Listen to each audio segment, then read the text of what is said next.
तालीम व तरबियत, जिसमें हम कोशिश करते हैं कि उन समाजी और माशरती पहलुओं पर बात करें जिससे मुआशरे की इस्लाह हो सके और नौजवान नस्ल की तरबियत हो सके और मुआशरे में अमन, भाईचारे और मोहब्बत को आम किया जा सके। और मेरा ख्याल है कि ज़िंदगी में ना कामयाबी के लिए मेंटोर या फिर रहबर का होना बहुत ज़्यादा ज़रूरी है। हम जितनी मर्ज़ी किताबें पढ़ लें, जितने भी अपने ज़िंदगी में एक्सपेरिमेंट कर लें, लेकिन ज़िंदगी के किसी न किसी मौके पर न जाकर हमें ये महसूस ज़रूर होता है कि हमें किसी की रहनुमाई की ज़रूरत है, किसी की गाइडलाइंस की हमें ज़रूरत है। और अगर हम मजहबी या रूहानी पॉइंट ऑफ व्यू से भी बात करें तो उस मामले में भी पेशवा के बगैर कामयाबी नामुमकिन होती है। और इसी तरह अगर हमारी प्रोफेशनल लाइफ में भी हमें मेंटोर्स की ज़रूरत पड़ती है, जो हमें दुरुस्त करियर के इंतखाब से लेकर उस करियर में कामयाब होने में रहनुमाई करते हैं। और पाकिस्तान में तो इस हवाले से इतनी तवज्जो नहीं दी जाती और हम सुनी सुनाई बातों पर या फिर दोस्तों के मशवरों पर अमल करते हुए अपनी ज़िंदगी के जो अहम फैसले हैं वो ले लेते हैं। लेकिन दुनिया भर में बाकायदा तौर पर मेंटोर्स की सर्विसेज ली जाती हैं जो आपको मुकम्मल रहनुमाई फराहम करते हैं। तो इस अमल की इतनी ज़रूरत है कि आज पाकिस्तान समेत दुनिया भर में इंटरनेशनल मेंटोर डे मनाया जा रहा है। तो ज़िंदगी में मेंटोर्स का होना कितना ज़रूरी है, मेंटोर्स का इंतखाब कैसे किया जाना चाहिए, इस पर आज हम बात करेंगे। हमारे साथ इस वक्त मौजूद हैं गुलसाना मंशा है, मोटिवेशनल स्पीकर हैं एंड एजुकेशनिस्ट भी हैं। गुलसाना, आपको वेलकम कहती हूँ जागो लाहौर में, कैसी हैं आप? Thank you Muniba, thank you so very much. I am good, मैं बिल्कुल ठीक हूँ। अच्छा गुलसाना, आज इंटरनेशनल मेंटोर डे मनाया जा रहा है और पाकिस्तान समेत। तो सबसे पहले तो मैं ये पूछना चाहूँगी कि मेंटोर होता क्या है, क्योंकि आजकल हर कोई मेंटोर बनता जा रहा है। हर कोई चाहता है कि हम आपकी रहनुमाई करें, हम आपके रहबर बने। तो मेंटोर्स एक्चुअली में है कौन? क्या क्या ऐसे फैक्टर्स हैं, क्या क्या ऐसी चीज़ें होनी चाहिए उनके अंदर जो हमें नज़र आए और हम उनको मेंटोर समझें? मुनीबा, कोई भी इंसान अगर किसी फील्ड में क्वालिफिकेशन ले लेता है, हाई डिग्री ले लेता है उस स्पेसिफिक फील्ड में जी, और सब्जेक्ट नॉलेज के साथ अपीयर हो जाता है उस फील्ड के अंदर, ओके, तो वो ये समझता है कि मैं मेंटरशिप के लिए रेडी हूँ, मैं मेंटोर हूँ, ओके, क्योंकि मेरे पास एक डॉक्यूमेंट है, मैंने PhD कर ली डॉक्टरेट के बीच में या बिजनेस स्टडीज़ के बीच में या अकाउंटिंग के बीच में या साइकोलॉजी के बीच में। तो सिर्फ डिग्री ले लेना, a person with a subject knowledge and a role model, ठीक है। अब रोल मॉडल भी अगर आप हैं तो क्या चीज़ है जो आपको रोल मॉडल बना रही है? क्या खाली वो सब्जेक्ट नॉलेज? अब अगर आपके पास सब्जेक्ट नॉलेज है और आप अपने आप को एक रोल मॉडल कंसिडर कर रहे हैं और बस यही सोच के आप बैठ के हैं, तो क्या आप मेंटोर हैं? नहीं, आप मेंटोर नहीं हैं। okay. Now the question comes that the person with the highest degree, and if he thinks that he is the perfect role model, if that is not making you a mentor, what makes you a mentor? So a mentor for me is a person who lends a hand, Okay. a person who opens the doors with an open heart. बड़े दिल के साथ आप दरवाज़ों को खोलने के लिए क्या तैयार हैं? Okay. ठीक है। और फिर मेंटोर मेरे लिए वो इंसान है who says yes, you can do it, I'm here, and he makes himself available for you, Okay. taking out time for you. Why? Because he has to set the directions for you. A person who makes ordinary moments of your life, Okay. whether personal or professional, and the ordinary moments are changed or evolved into extraordinary moments. ये एक So a mentor है। person, हाँ, ठीक है। और फिर क्या वो आपको is he helping you with making choices, Okay. taking decisions, and making you walk through the roads of his experience, his successes and his failures. Okay. और फिर वो आपको उस डेस्टिनेशन तक लेके जा रहा है या आपको उस फील्ड के लिए कम से कम रेडी कर रहा है। Exactly, हाँ। तो वो बंदा मेंटोर है। हमारे यहाँ if you are a PhD person, आपके पास सब्जेक्ट नॉलेज है लेकिन वो थ्योरी है। और mentorship is all about, you're absolutely right, it's all about experiences. Exactly, हाँ।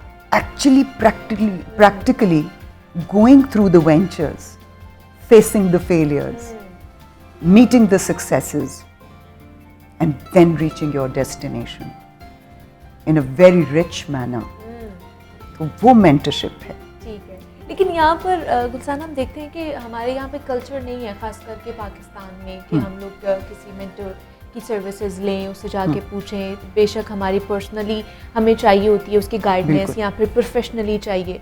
इवन कि हम जब बाहर देखते हैं, इंटरनेशनली देखते हैं, तो वहाँ पर तो इनकी सर्विसेज बाकायदा तौर पर ली जाती है। और हर अपनी स्टेज पर, अपनी लाइफ के स्टेज पर जाके हमें एक मेंटोर चाहिए होता है, लेकिन यहाँ पर क्यों नहीं है ये कल्चर? मुनीबा, हमारे यहाँ पे अभी तक जो एक थोड़ा सा प्रॉब्लम हम फेस कर रहे हैं, मेंटरशिप की आइडियोलॉजी ही लोगों को नहीं पता। ओके। वो ये समझते हैं कि अभी जैसे मैंने कहा कि अगर वो ये सोचते हैं कि हमने बस पढ़ लिख लिया और थ्योरी को करके पढ़ के याद करके, और हमारी एजुकेशन ज़्यादातर डिपेंड करती है रोट लर्निंग के ऊपर।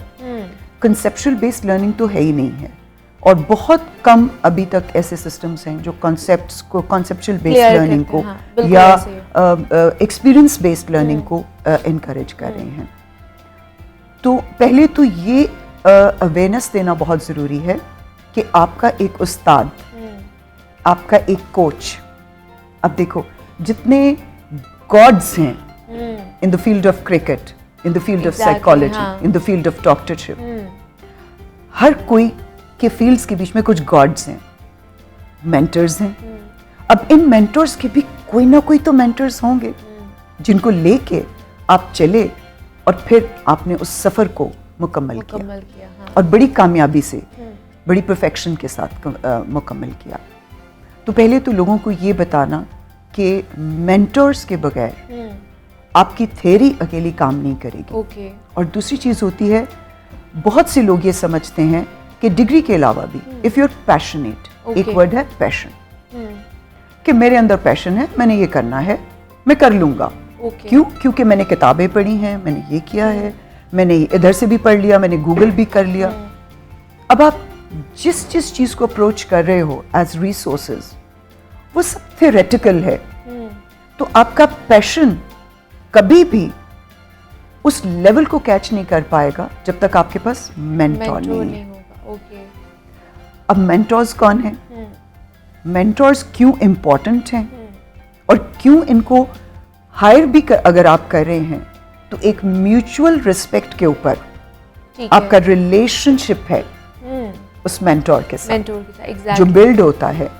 लेकिन हमारे यहाँ पे गुलसान एक मतलब कॉमन प्रैक्टिस है ना कि हम अपने दोस्तों से मशवरा ले लेते हैं, एडवाइस ले लेते हैं, या अपने घर वालों से, ठीक है, विच इज़ ओके कि हम बाकी लोगों से भी एडवाइस ले रहे होते हैं, लेकिन वो एडवाइस उतना हमारे काम नहीं आती है जो एक मेंटोर हमें एक गाइड कर सकता है अपने एक्सपीरियंसेस से। बिकॉज हम उन लोगों से ले रहे होते हैं जो हमें एडवाइस तो करते हैं, लेकिन वो फैसला लेने की हमारे अंदर वो पावर ही नहीं रहती है, क्योंकि हम कंफ्यूज हो जाते हैं। और फैसला तब लेते हैं जब टाइम गुजर गया होता है। और फिर कभी कभी हम ये सोच के भी इन लोगों से मशवरे कर लेते हैं और उन लाइंस के ऊपर चल पड़ते हैं जो उनकी कामयाबी जरूर होगी, हमारी हो सकती है कि नहीं हो सकती ये हम जानते हैं। उसका इंटरेस्ट जरूर हो सकता है, उस दोस्त का या उस रिलेटिव का, या खुद हमारे अपने वालिद साहब का या हमारी वालदा का, ये उनका इंटरेस्ट था या उनके वेंचर्स थे जिसमें वो कामयाब रहे। तो देखा देखी या मुफ्त के मशवरों के ऊपर चल के आप अपने फील्ड के एक्सपर्ट नहीं बन सकते हो। उसकी क्या है कि अब how mentors add to your life, जब ये बात समझ आ जाएगी तो आप रैंडम लोगों से मशवरे लेने के बजाय आप अपनी करेक्ट लेंथ को पकड़ोगे। अब मेंटर्स की इंपॉर्टेंस कहाँ आती है आपकी लाइफ में एज एन इंडिविजुअल, और किस तरह से मेंटर्स जो हैं वो कंट्रीब्यूट करते हैं टू द सोसाइटी। अगर हम उसको समझ लें तो मेरा ख्याल है कि आज का मैसेज कन्वे हो जाएगा। देखो, एक मेंटर एक प्रॉपर प्रोसीजर के साथ चलता है, ठीक है। एक तो he is building a relationship with you, और वो relationship is standing on mutual respect of your passion and his vision. अब उसके पास क्या है? विजन है। और विजन किसी भी सोसाइटी में, ये सिर्फ हम अपनी सोसाइटी की बात नहीं कर रहे, ओवरऑल वर्ल्ड में अगर आप देखो तो विजन आपकी सोसाइटी के 15 से 20% लोगों के पास होता है सिर्फ। और इसमें कोई बुरी बात नहीं है कि आपका कोई विजन नहीं है। Majority of the people in a society are following the visions. Okay.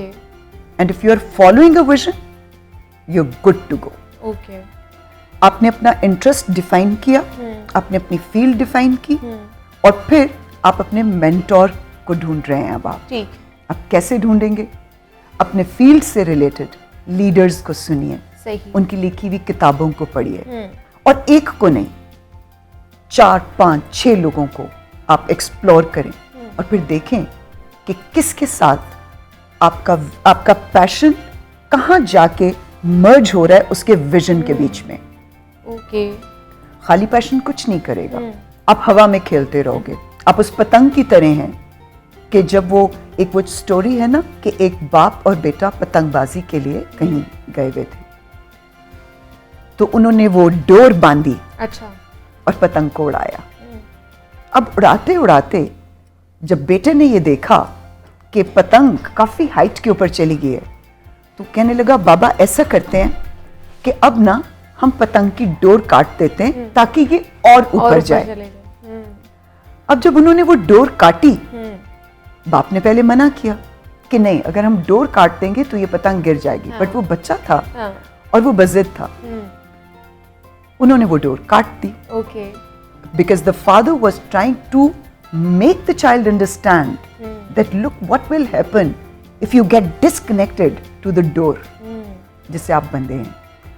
थोड़ी देर तो वो पतंग उड़ती रही, और थोड़ी देर के बाद वो एक जगह जाके नीचे की तरफ जाने लगी। And then the father make the child realize that this is the connection of a mentor with the learner. तो vision और passion, जब ये दो चीजें आपस में कंबाइन होती हैं, तो आपका विजनरी जो है वो आपके लिए एक पर्पस आपको देता है, एक कॉज आ जाता है आपके सामने कि आप वो एक पजल बनाता है। मेंटोर क्या है? वो एक पूरा पजल डिजाइन कर रहा है, और आपको वो उस पजल का एक हिस्सा बना रहा है। और जब तक आप वो अपना वाला पार्ट उसके बीच में फिट नहीं करेंगे, पजल कंप्लीट नहीं होगा। वन मैन शो नहीं हो सकता। ये अंडरस्टैंड करने की जरूरत है।